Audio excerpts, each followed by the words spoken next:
ઉમેદવાર મિત્રો, હું મારી ચેનલમાં આપ સૌનું સ્વાગત કરું છું। ગુજરાત પોલીસ ભરતી પોલીસ વિભાગમાં શું કાર્ય આવે, બિન હથિયારી પોલીસ કોન્સ્ટેબલ, હથિયારી પોલીસ કોન્સ્ટેબલ, એસઆરપી અને જેલ સિપાઈ। બિન હથિયારી પોલીસ કોન્સ્ટેબલ લોકરક્ષક દળ એલઆરડીનો સૌથી મોટો મુખ્ય ભાગ છે।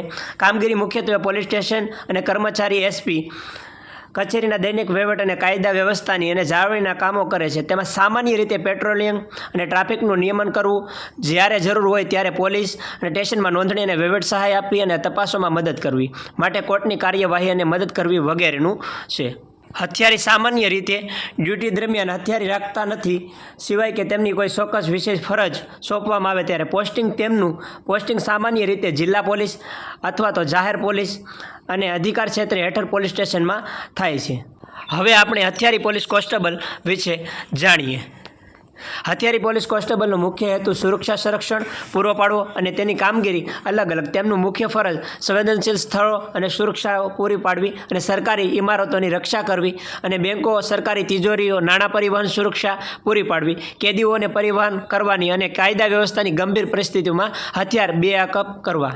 હથિયારી પોલીસ કોન્સ્ટેબલની કામગીરી વિશે આપણે જાણીએ। એસઆરપીએફ આ સર્વ કોન્સ્ટેબલના સ્ટેટ રિઝર્વ પોલીસ ફોર્સ ના ભાગમાં હોય છે। કામગીરી વિશે આપણે જાણીએ। એસઆરપીએફ રાજ્ય પોલીસ અનામત દળ છે। તેમનો મુખ્ય ફરજ રાજ્યની અંદર કાયદા અને વ્યવસ્થાની અત્યંત ગંભીર પરિસ્થિતિઓમાં હુલ્લડને, આતંકવાદની વિરોધી કામગીરી અથવા તો કુદરતી આફતો દરમિયાન પોલીસની મદદ કરવાની હોય છે। જરૂર પડીએ તેમને રાજ્યની પણ મોકલી શકાય છે। કામગીરી થોડી વધારે અને પડકારજનક અને જોખમી હોય છે।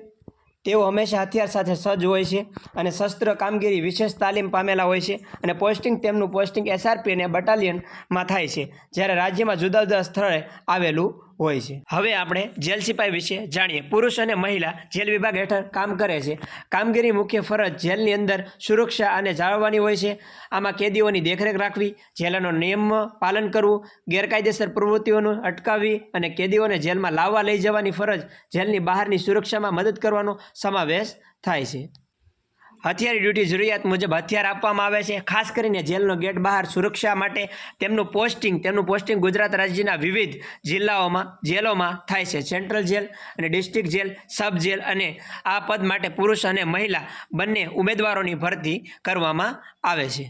હવે આપણે બિન હથિયારી પોલીસ કોન્સ્ટેબલનું કાર્ય દૈનિક વહીવટ અને કાયદા વ્યવસ્થાનું છે। હથિયારી પોલીસ કોન્સ્ટેબલનું કાર્ય સુરક્ષા, ગાર્ડ ડ્યુટી અને નાણાં પરિવહનનું છે। હથિયારી પોલીસ કોન્સ્ટેબલ એટલે કે એસઆરપીએફનું કાર્ય કાયદા વ્યવસ્થા, ગંભીર પરિસ્થિતિ અને અનામત દળનું છે અને જેલ સિપાઈનું કાર્ય જેલની આંતરિક અને બાહ્ય સુરક્ષા દળનું છે।